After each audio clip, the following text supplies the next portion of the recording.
What's going on, everybody? Welcome back to Bit Crypto here. Luna Classic time. Now, a lot of people are getting nervous. The price looking like it's holding onto the twos, but what is going on? And is there another 2x coming for Luna Classic? I'm going to break that down for you in this video, as well as taking a look at the breaking news about Duan. And if that's something you're interested in, make sure you subscribe to the channel. We're so close to 20k. And if you want to see more Luna Classic content, smash that like button. That's how I know you enjoy it. With that being said, let's take a quick look at the overall cryptocurrency market. So albeit a lot of people today will have felt like the market had stalled, that we were on our way back down, we're actually still at a $1.6 trillion market cap. What does this tell us? People are buying altcoins. People are getting ready for those Bitcoin profits to move into altcoins. Terraluna Classic will be no exception to that as well. So Bitcoin 43,223, down about 1% of the day, but Ethereum holding very nicely at that 2350 range, as well as a number of other coins such as Solana starting a big upward trend. Now, if we move our way down through the top 20, through the top 50,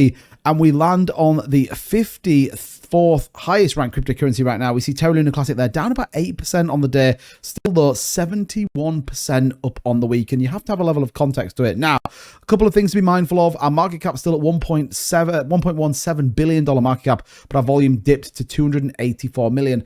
Again, a lot of people are getting into the world that we're all going back down to where we were before. Remember, this has got a 75% move in the last week, significantly gone from nothing at $19 million worth of volume to topping $1 billion, all of which can come again. And again, remember, we talked this yesterday, lots more pairings coming, both for Luna and equally for USTC. So what have we got going on? Well, a lot of people predict that we could even see another 2x on Lunk. Terraluna Classic price slipped by 3%, falling to that 208.31 range as the wider market declines by 0.5%. Such a fall does have a dent in Lunk's recent progress. However, the altcoin, having risen 80% in a week, is still looking pretty strong as well.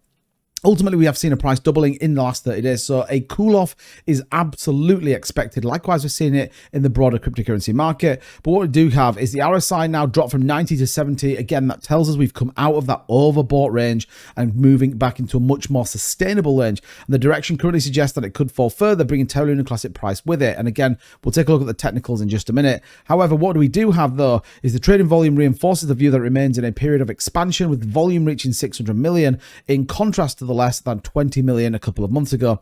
It's exactly hard to say whether it will increase again, but volume certainly does say that. Ultimately, though, and fundamentally, it's seen a significant progress from Terraluna Classic community in recent weeks, with several important proposals and updates gaining assent. And we talked a little bit about that pay per job proposal that went through. That passed with a voting power, as well as people think this is a good idea, and this allows real flexibility with Terraluna Classic. I think what's going to be interesting is what we see as the first pay per job. What it also then allows us to do is almost then barter for the best deal that we can get out there. No longer will we be held captive by a specific team. We can go and find the best people to give us the best product aligned with what we want. Remember, we're all about building bridges into the Cosmos ecosystem aligned to that TFL narrative, and I think that's very, very important. So we'll see as this builds out. I was actually in a Twitter space earlier on with TFL. There are some really exciting DAOs and dApps being built over there that ultimately are going to be bridged and will be open and accessible via the IBC link to Terraluna Classic. So this, albeit is not directly being built on the chain,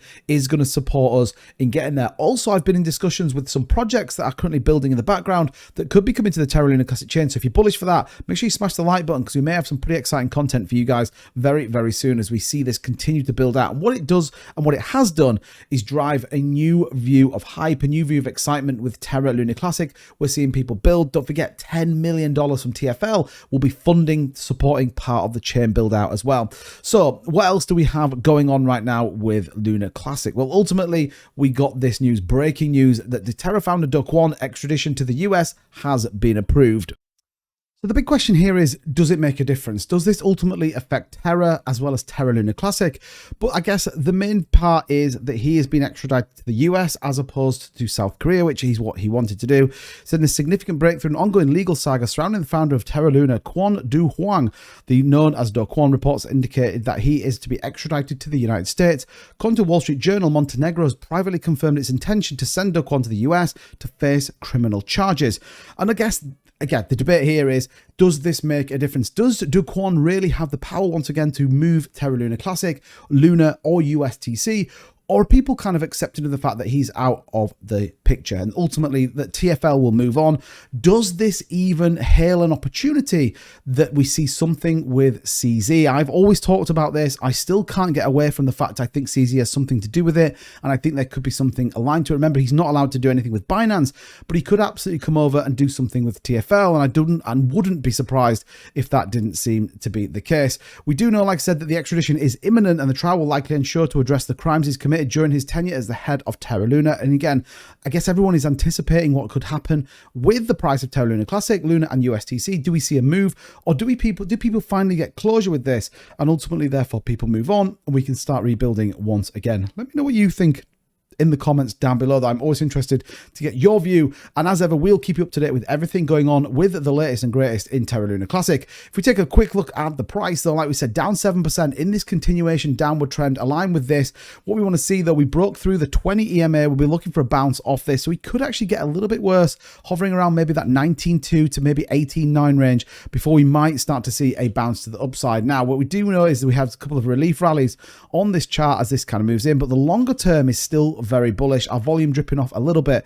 So what does it mean? How are we going to play this? Well, ultimately, I think we'll see a little bit more come down as this line meets this, and then we're probably going to see the bounce, maybe even test this downward trend. Hopefully we can break to the upside as people develop and build out more and more on the chain. But as ever, let me know what you think in the comments down below, and if you want to see more TerraLuna Classic comments, smash that like button and subscribe for more. We appreciate you as always. Thank you so much for watching the video. I'll see you guys in the next one. Bye bye.